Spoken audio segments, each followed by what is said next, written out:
Hey students, good morning. Welcome to the lecture of direct taxes. Finally, we have begun the practical examples of salary. Okay? In my last session, session number 4.4, we started the first question and it was continued at the end of session 4.4. In today's session 4.5, same question continues. Question number 1, Mr. J, part 2. And today we will finish the remaining working notes. Not only that, we will prepare the statement of salary as well. So let us have a quick review of what we have done up to session 4.4. Already you have got the working notes. You may have a look at those working notes. We found out the basic salary in the first working note, which was 2,62,000, right? આપણને સેલેરીનો scale આપેલો based on the salary scale. We prepared two tables and the answer of second table was basic salary. Then we found out dearness allowance, which was 40% of basic salary, and the amount so calculated was 1,04,800. Then in the third working note, we calculated house rent allowance. As far as house rent allowance is concerned, we have prepared the table. As per the provisions, we have prepared table with three amounts in outer column. Over here, for the purpose of house rent allowance, salary means basic salary plus 50% of DA. કારણ કે DRS અલાઉન્સની બાજુમાં આપણને bracket આપેલું છે અને એ બ્રેકેટમાં એવું લખેલું છે, it is clearly specified that 50% amount is considered for retirement benefit. આ લાઈન આપી હોય એટલે બેઝિક સેલેરીમાં આપણે 50% ડીએ એડ કરી પછી કેલ્ક્યુલેશન કરવાનું થાય.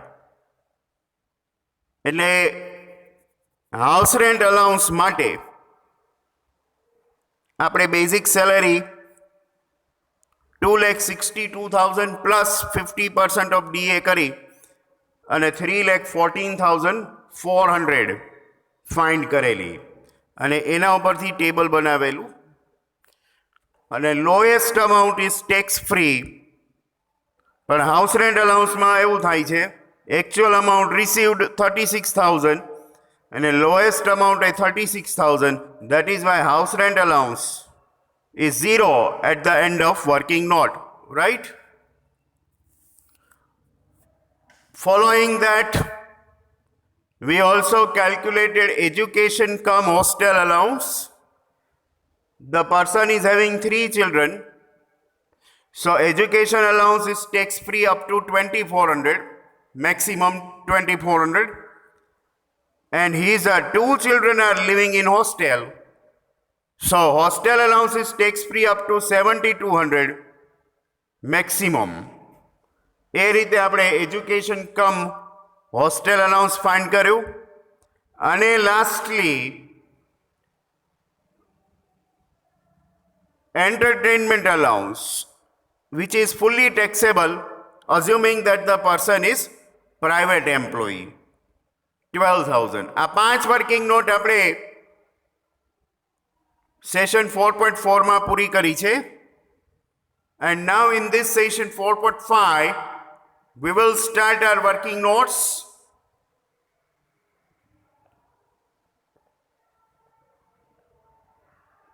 Sixth number in sequence.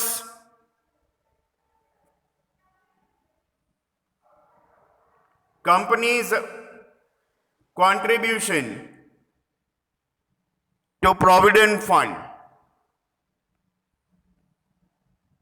Again, આમાં ફોર્મ્યુલા તમને ખબર જ છે. કોન્ટ્રીબ્યુશન ઇન પ્રોવિડન્ટ ફંડની formula total amount minus 12% of salary છે. તમે ફોર્મ્યુલાના સેક્શનમાં જુઓ તો total amount minus 12% of salary એટલે સેલેરીમાં પાછું આપણે લખેલું જ છે. Salary means basic salary or basic salary plus DA. હવે એક જગ્યાએ આપણે બેઝિક પ્લસ ડીએ કરવું હોય એટલે આખા સમમાં બધી જગ્યાએ જ્યાં જ્યાં સેલેરી આવે ત્યાં બધે બેઝિક પ્લસ ડીએ કરવું જ પડે. અને બીજું એકમાં 50% ડીએ લીધું હોય તો બધી જગ્યાએ 50% ડીએ લેવું પડે. ડીએ ડીએનએસ અલાઉન્સ એની બાજુમાં જો બ્રેકેટ આપ્યું હોય ને તો આખા સમમાં બધી જગ્યાએ આ રીતે બેઝિક સેલેરીમાં 50% એડ કરીને લેવાના. એ બ્રેકેટ ન આપ્યું હોય તો ડીએ આવે નહીં. Right? So bracket is very decisive as far as dearness allowance is concerned. એટલે આપણે ફરીથી આમ તો હાઉસ રેન્ટ અલાઉન્સમાં આપણે કરી જ ચૂક્યા છીએ. હાઉસ રેન્ટ અલાઉન્સમાં આપણે આ જ સેલેરી ફાઇન્ડ કરી હતી. સેમ સેલેરી અહીંયા ફાઇન્ડ કરી છે. ફરીથી basic salary plus 50% of DA. DA total 1,04,800 છે, એના 50% કરીએ that will amount to 52,400, right? And thereby our salary arrives at 3,14,400. હવે આપણે કોન્ટ્રીબ્યુશન ટુ પ્રોવિડન્ટ ફંડ એની ફોર્મ્યુલા મૂકીએ. Here it is. Taxable amount is equal to total amount minus 12% of salary. હવે તમે ક્વેશ્ચનમાં જુઓ, companies contribution આપેલું છે. Point number 6. Company is contributing how much amount? 7,000 per month. So multiplied by 12, it is multiplied by 12. Thereby we arrive at 84,000. Okay? 84,000 minus 12% of salary. આપણે salary હમણાં જ find કરી. 3,14,400 into 12% કરો. કેલ્સી લઈને જ બેસજો. 37,728 આવે છે. 84,000 માંથી એ આપણે લેસ કરી દઈએ. So taxable amount is determined below. 46,272. Last સેશનમાં બી મેં વાત કરી હતી કે આમાંથી કોઈ પણ ફોર્મ્યુલાનો આન્સર +0 अथवा माइनसમાં આવી શકે. I am reminding it again કે પ્લસમાં જ આન્સર આવે તો આપણે સ્ટેટમેન્ટમાં મૂકીએ છીએ. 0 આન્સર આવતો હોય તો એને ટેક્સ ફ્રી કહેવાય, માઇનસ આન્સર આવતો હોય તો બી ટેક્સ ફ્રી કહેવાય. એટલે એને સ્ટેટમેન્ટમાં બતાવવાનું થાય નહીં. અને ઇન કેસ તમે સ્ટેટમેન્ટમાં એની એન્ટ્રી આપો તો 0 મૂકી દેવાનો, ટેક્સેબલ નથી. આપણા સેલેરી સ્ટેટમેન્ટમાં ટેક્સેબલ અમાઉન્ટ આપણે લેવાની છે, ટેક્સ ફ્રી અમાઉન્ટ લેવાની નથી. Okay, so working note number 6 is over hereby. Let us move on to point number 7 and working note number 7 as well. Say interest of provident fund. Contribution in provident fund આપેલું હોય એટલે પછી interest of provident fund આપેલું છે. આ બે entry ભેગી જ હોય. Contribution in provident fund હોય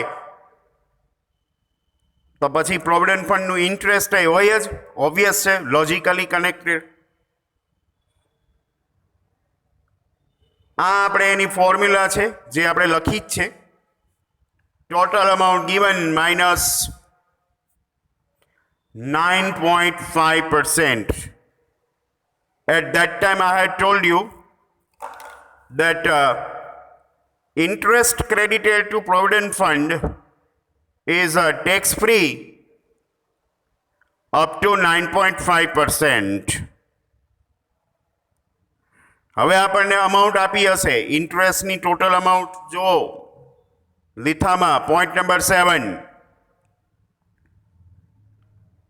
what is that? 34,500 minus 9.5%. That amounts to 28,500. બેનો ડિફરન્સ કાઢો. So the taxable amount is 6,000 to be mentioned in the salary statement. Yes, I know what you are thinking. મને ખબર જ છે તમે શું વિચારો છો. તમે ગોટે ચડ્યા છો, બરાબર ને? 28,500 તો આવતા નથી સર, કારણ કે તમે શું કરો છો, 34,500 ના તમે 9.5% કર્યા હશે, હે ને? Yes, I am sitting very far from you, but still I can visualize what you have done. See, પણ એ અમાઉન્ટ 28,500 જ આવે છે. કઈ રીતે આવે છે? You just see the next slide. It is this way. 34,500 આપેલા છે લીથામાં, એમાં જો તમને પ્રોવિડન્ટ ફંડ ઇન્ટરેસ્ટનો રેટ આપેલો છે, જોયો? That is 11.5%, right? So you have to find out the proportionate amount. That means 11.5% equals to 34,500. એ આપેલું છે, that is given. Then at 9.5%, how much? સમજાય છે? આ રીતે proportionate amount લેવાની છે. હવે તમે કરો, આવ્યા 28,500, આ રીતે કરવાના. 34,500 ના 9.5% નહીં કરવાના, આ રીતે પ્રપોર્શનેટ કરવાના. રેટ આપેલો જ હોય કોઈ બી 10% આપેલો હોય, 11%, અહીંયા પણ 11.5%, એ એક રેટ તો આપેલો જ હોય. એના ઉપરથી આપણે 9.5% એ કેટલી અમાઉન્ટ થાય એ ફાઇન્ડ કરી લેવાનું અને એ ફાઇન્ડ કરી પાછું અહીંયા આવી જવાનું અને અહીંયા માઇનસ કરી દેવાનું. પછી જે આન્સર આવે એ પ્લસ હોય તો આપણે સ્ટેટમેન્ટમાં મૂકી દેશું. સ્ટેટમેન્ટ બનાવવાનું હજી બાકી જ છે. સો our seventh working note, interest of provident fund gets over hereby. હવે તમને બરાબર યાદ રહી ગયું હશે કે સીધા 9.5% કરી દેવા નહીં. Anyways, let us proceed further to point number 8. આ જે કેલ્ક્યુલેશન છે ને આ બી તમારે બતાવવાનું જ છે. અત્યારે જે તમે સ્ક્રીન ઉપર જોવો છો 28,500 વાળું, એ બી તમારે as a part of answer ત્યાં વર્કિંગ નોટમાં જ બતાવવાનું છે કે 28,500 કઈ રીતે આવ્યા.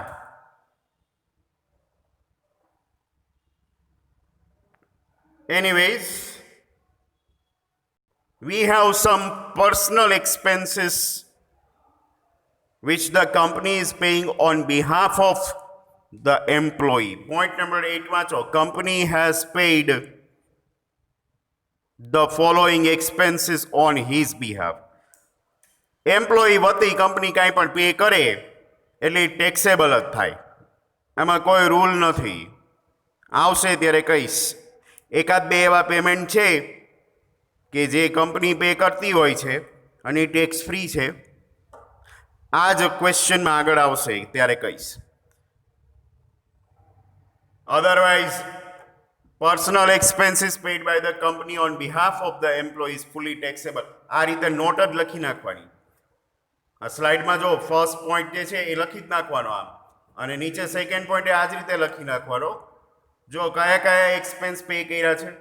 Club fees 4,000, LIC premium 10,000, gas and electricity bill 2,000. These expenses are paid by the company on behalf of Mr. J and these are fully taxable. આમાં કાંઈ માઇનસ કરવાનું છે નહીં, કોઈ ફોર્મ્યુલા છે નહીં, એટલે ડાયરેક્ટ ટેક્સેબલમાંની આપણે સ્ટેટમેન્ટમાં જ મૂકી દેવાનું થશે એટ ધેટ ટાઈમ. અત્યારે વર્કિંગ નોટ આની આ જ વર્કિંગ નોટ કે these payments are taxable and should be added into salary. That's it. આ રીતે તમારે નોટ મૂકી દેવાની. All the working notes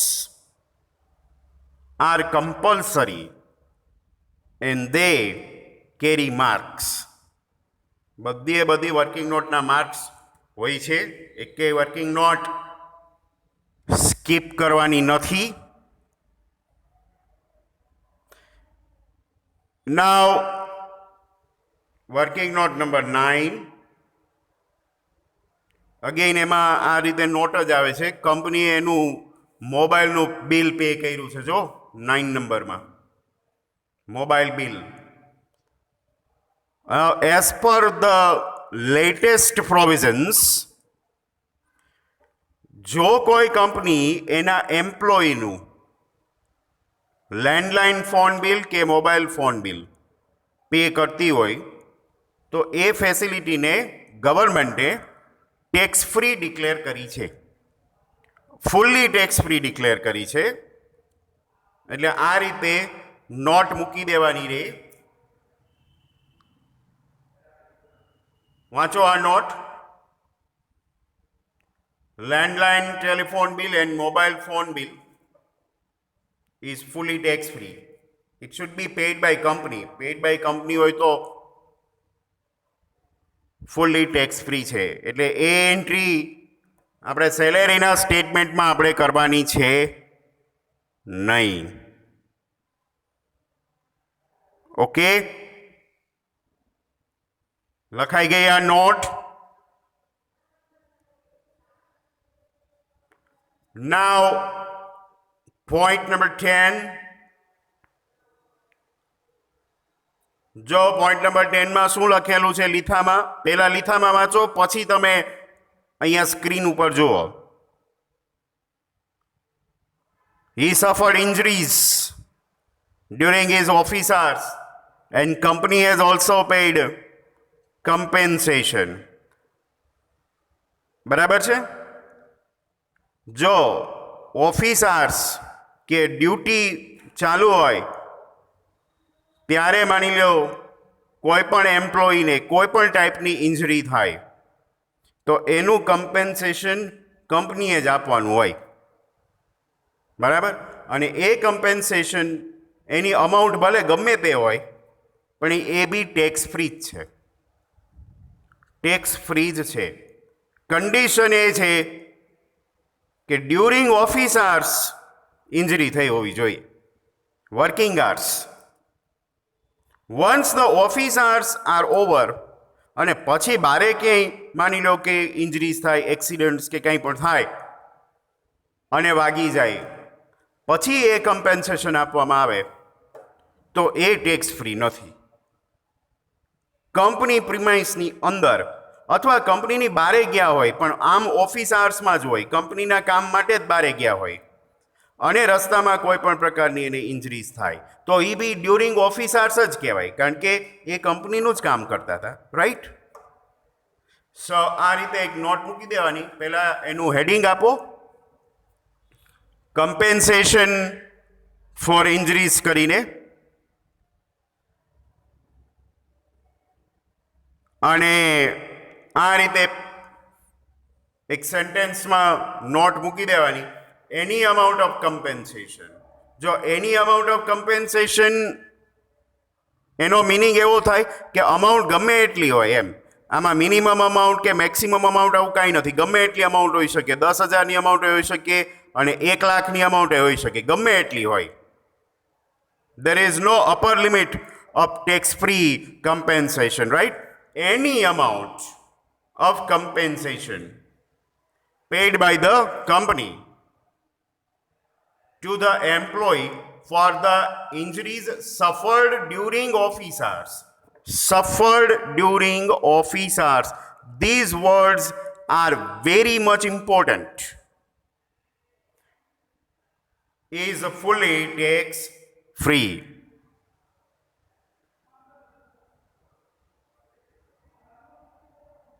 done? આ રીતે નોટ લખી દેવાની. And now we have one more. Point number 11. Company has paid medical treatment expenses of Mr. J's wife. આનું આપણે ફોર્મ્યુલા લખી છે જો. આ બી એક ફોર્મ્યુલા આવી હતી. Medical treatment expenses paid by company for the family members. એ ફોર્મ્યુલા હતી, તમે લખી છે.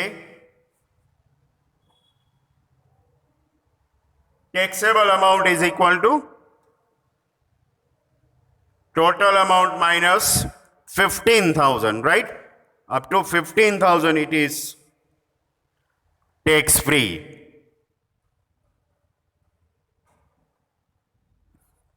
Total amount paid આપણને ક્વેશ્ચનમાં આપી છે. Company has paid 18,000. Okay? Minus 15,000 tax free. Thereby 3,000 would be taxable. થઈ ગયું બધાને? તો આ રીતે આપણે જેટલા જેટલા પોઈન્ટ્સ ક્વેશ્ચનમાં છે એ બધાની પોઈન્ટ વાઇઝ વર્કિંગ નોટ આપી દીધી. હવે આપણે સેલેરીનું સ્ટેટમેન્ટ બનાવવા જઈ રહ્યા છીએ. એમાં તો હવે કંઈ નથી, આ બધી વર્કિંગ નોટના આન્સર આમાં મૂકવાના છે અને ટોટલ કરવાનો છે. સો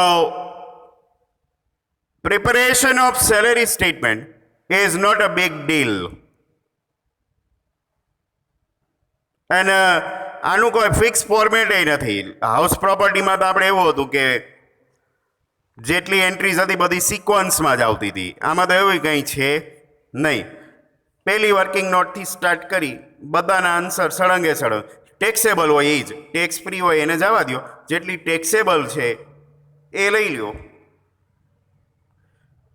આપો હેડિંગ સેલેરી સ્ટેટમેન્ટનું, જેમ આપણે હાઉસ પ્રોપર્ટીમાં હેડિંગ આપતા હતા એ જ રીતે સેલેરી સ્ટેટમેન્ટમાં હેડિંગ આપીએ છીએ. Here it is, you can see on the screen. Statement showing a taxable income of salary for Mr. J,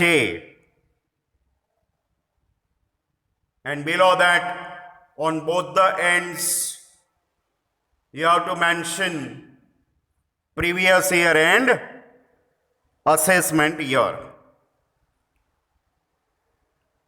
and you will draw only 2 columns, particulars and rupees, and below that one by one we have mentioned all the answers, starting from the first answer. Working નોટમાં જોતા જાઓ. પહેલો answer હતો basic salary. The statement always begins with basic salary. બીજું કાંઈ હોય કે ન હોય, આ એક બેઝિક સેલેરી તો હોવાની જ છે. and the amount was 2,62,000. Second one, dearness allowance. હવે જો અહીંયા ગોટાળો ન થાય, ડિયરનેસ અલાઉન્સની ફૂલ અમાઉન્ટ જ અહીંયા મૂકવાની જે વર્કિંગ નોટમાં આપણે લખી હતી. ડિયરનેસ અલાઉન્સ 40% હતું બેઝિક સેલેરીના, વર્કિંગ નોટ નંબર 2. અને વર્કિંગ નોટ નંબર 2 નો આન્સર 1,04,800. તો એ પૂરેપૂરો જ અહીંયા બતાવવાનો. વળી એના 50% કરીને નહીં બતાવવાના, બરાબર? એના 50% અહીંયા નહીં કરવાના. અહીંયા તો જેટલું ડિયરનેસ અલાઉન્સ હોય એ પૂરેપૂરું જ લઈ લેવાનું, એમાં ગોટાળો થવો જોઈએ નહીં. પછી ત્રીજું છે, ત્રીજી વર્કિંગ નોટ જે આપણી હતી, હાઉસ રેન્ટ અલાઉન્સ, અને એનો આન્સર 0 હતો એટલે ડેશ કરીને બતાવ્યું છે. કદાચ તમે હાઉસ રેન્ટ અલાઉન્સ અહીંયા મેન્શન ન કરો તોય ચાલે, કારણ કે એનો આન્સર 0 હતો એટલે બતાવવાની જરૂર નહીં. આમ છતાં તમે આ રીતે મેન્શન કરી શકો, એન્ટ્રી પાડી દો અને સામે ડેશ મૂકી દો એટલે ખબર પડે કે હાઉસ રેન્ટ અલાઉન્સ મળ્યું છે. હાઉસ રેન્ટ અલાઉન્સ મળ્યું તો છે જ, પણ ટેક્સ ફ્રી છે એમ. Working note number 4, entertainment allowance. આ બધા આપણે સેશન 4.4 કેલ્ક્યુલેટ કરેલા છે, એમાંથી જોઈને આ બધા આન્સર અહીંયા કેરી ફોરવર્ડ કરી રહ્યા છીએ. That was 12,000.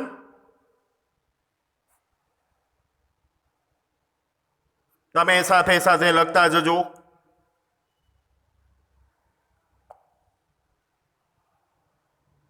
Then working note number 5,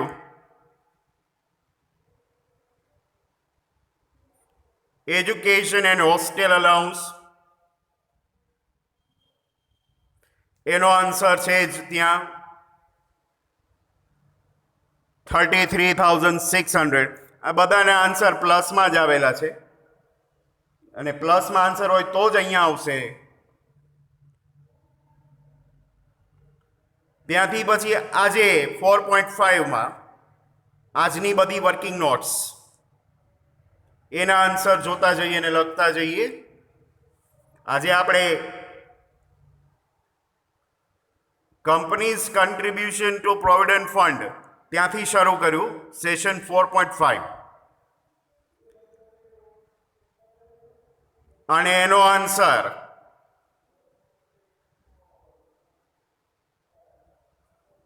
$46,272.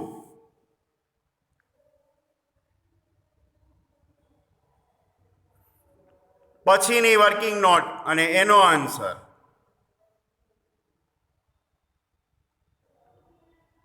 Interest of provident fund અને એનો આન્સર હતો 6,000. પછી વર્કિંગ નોટ નંબર 8માં 3 હતા. કંપનીએ જે પર્સનલ એક્સપેન્સ પે કર્યા હતા એ 3 1 બાય 1 મેં મેન્શન કરેલા છે. એ બધામાં પાછળ તમારે લખવાનું પેઇડ બાય કંપની. 3 હોય ને તો 3 વાર લખવાનું પેઇડ બાય કંપની એ રીતે. જો club fees paid by company,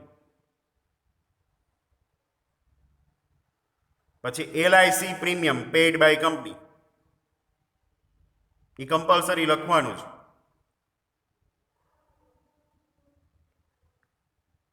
gas and electricity bill paid by company. Amount તો ડાયરેક્ટ જે છે એ જ આપણે મૂકીએ છીએ. આમાં કોઈ કેલ્ક્યુલેશન તો હોતું જ નહીં.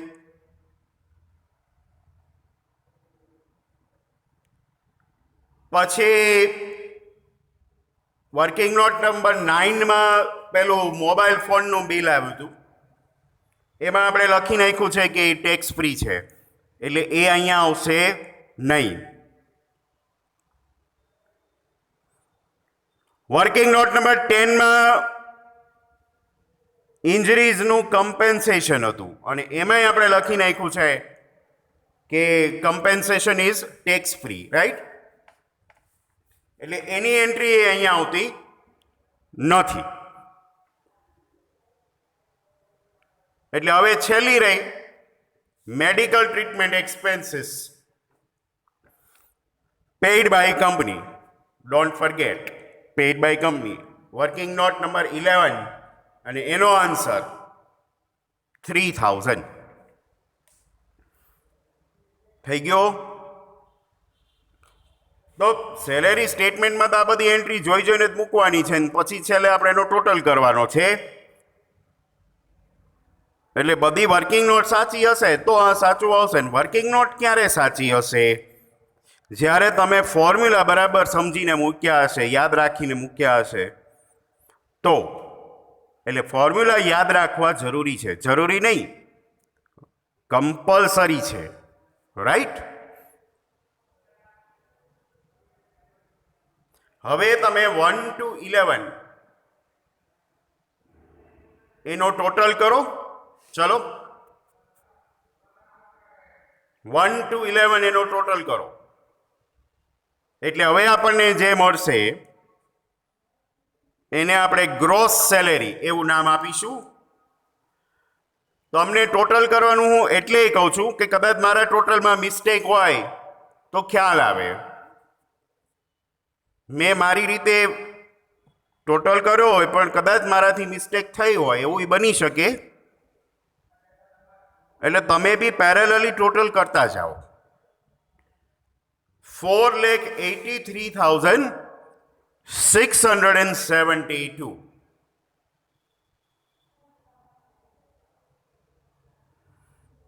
લેસ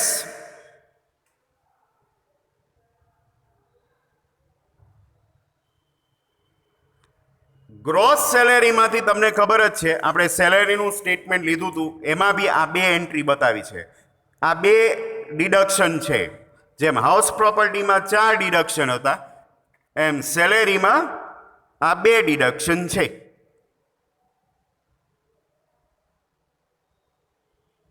એક છે પ્રોફેશનલ ટેક્સ. પ્રોફેશનલ ટેક્સ તમને ક્વેશ્ચનમાં આપેલો હોય અને આપેલો હોય ને તો જ લેસ કરવાનો છે. જો તમને ક્વેશ્ચનમાં નીચે આપેલો છે 200 રૂપીસ પર મંથ એવું લખેલું છે, he has made the following payments એવું કરીને લખેલું છે, ત્યાં પ્રોફેશનલ ટેક્સ 200 પર મંથ એવું કીધું છે, એટલે આપણે ઇન્ટુ 12 કરી 2400 કર્યા. બરાબર? આ પ્રોફેશનલ ટેક્સ તો આપેલો હોય તો જ કરવાનો, ન આપ્યો હોય તો નહીં કરવાનો. પણ standard deduction is a compulsory deduction અને એની અમાઉન્ટ એ આ ફિક્સ જ છે 50,000. કોઈ પણ ક્વેશ્ચનમાં આ 50,000 જ લેવાના છે. સ્ટાન્ડર્ડ ડિડક્શન તમને ક્વેશ્ચનમાં ન આપેલું હોય એ સમજી લો. હાઉસ પ્રોપર્ટીમાં આપણે શું કરતા હતા, નેટ એન્યુઅલ વેલ્યુ આવે એના 30% સ્ટાન્ડર્ડ ડિડક્શન લેતા હતા, યાદ છે? એવી રીતે અહીંયા આગળ પર્સન્ટેજ નથી, અહીંયા અમાઉન્ટ છે એ ફિક્સ રાખવાની છે 50,000. બધા સમમાં આપણે 50,000 સ્ટાન્ડર્ડ ડિડક્શન માઇનસ કરી જ દેવાનું. પ્રોફેશનલ ટેક્સ આપેલો હોય તો કરવાનો અને મેક્સિમમ આ બે ડિડક્શન કરવાના. ગ્રોસ સેલેરીમાંથી આ બેને લેસ કરો એટલે હવે આપણો ફાઇનલ આન્સર આવે. એ બી એકવાર વેરીફાઈ કરી લેજો. 4,31,272 આ આન્સર આવે છે.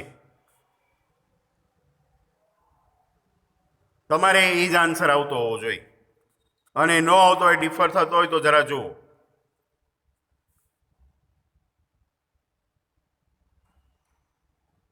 So with this, we conclude our first question, but before we leave, let me give you one important message regarding salary. Obviously. જો આ પહેલો જે ક્વેશ્ચન આપણે કર્યો મિસ્ટર જે વાળો, એને મોસ્ટ ઇમ્પોર્ટન્ટ ક્વેશ્ચનમાં ગણજો. બરાબર? કારણ કે આમાં જેટલા પોઈન્ટ્સ છે એ રિપીટેડલી પૂછાય છે. 1 થી 11 પોઈન્ટ આપણે જોયા, એ રિપીટેડલી પૂછાય છે. આમાં 2 જ પોઈન્ટ મિસિંગ હતા. એક હાઉસ ફેસિલિટી નથી આવી હજી સુધી, એક કાર ફેસિલિટી નથી આવી. હાઉસ ફેસિલિટી અને કાર ફેસિલિટી એ બી રિપીટેડલી આવે છે. એ 2 પોઈન્ટ આપણે આ ક્વેશ્ચનમાં નથી આવ્યા, એ સિવાયના બધા આવી ગયા. જો ડિયરનેસ અલાઉન્સ હોય જ છે, house rent allowance, education allowance, hostel allowance, એ બધામાં હોય જ છે. એટલે આ ક્વેશ્ચન એ રીતે જ બનાવાયેલો છે કે જેથી કરીને પહેલા ક્વેશ્ચનથી જ તમને એના પ્રોવિઝન્સ યાદ રહેવા માંડે. હજી આગળ જેમ જેમ આપણે ક્વેશ્ચન્સ લેશું 1 by 1, આમાંના ઘણા પોઈન્ટ્સ રિપીટેડલી આવશે એટલે તમને ખબર પડી જશે કે આ પોઈન્ટ તો હોય જ છે એમ.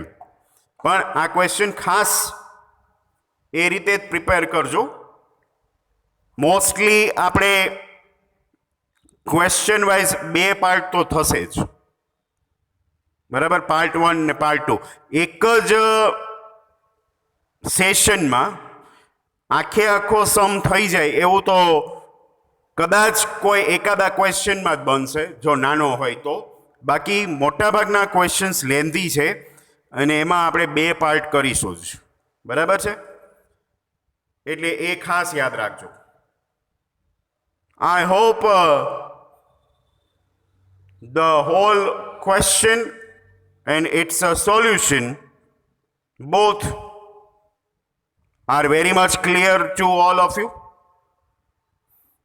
And still, if you have queries, then you may ask me. Yes, I forgot to mention you again.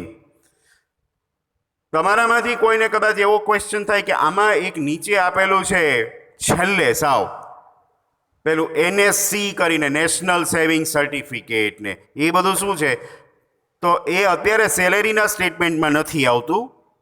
એ એના ઇન્વેસ્ટમેન્ટ છે જે એણે કરેલા છે, ઇન્વેસ્ટમેન્ટ. આગળ એક જગ્યાએ પોઈન્ટ આવશે સેક્શન 80, એ વખતે આ નેશનલ સેવિંગ સર્ટિફિકેટ ને બધું આવશે, એટલે અત્યારે આપણે એ કંઈ કેલ્ક્યુલેશનમાં લેતા નથી. આગળના ક્વેશ્ચનમાં જ્યાં ક્યાંય સેક્શન 80 આવશે ત્યારે હું સમજાવીશ કે આ નેશનલ સેવિંગ સર્ટિફિકેટ કે NSC એવું લખેલું છે એનું શું હોય. એ કાઇન્ડ ઓફ ઇન્વેસ્ટમેન્ટ છે. ઇન્વેસ્ટમેન્ટ અત્યારે સેલેરીના સ્ટેટમેન્ટમાં ક્યાંય આવે નહીં. Right? So the question is over. This session is also over. 40 minutes are over. Finally, I will see you in session 4.6 with question number 2. Till then, goodbye all of you.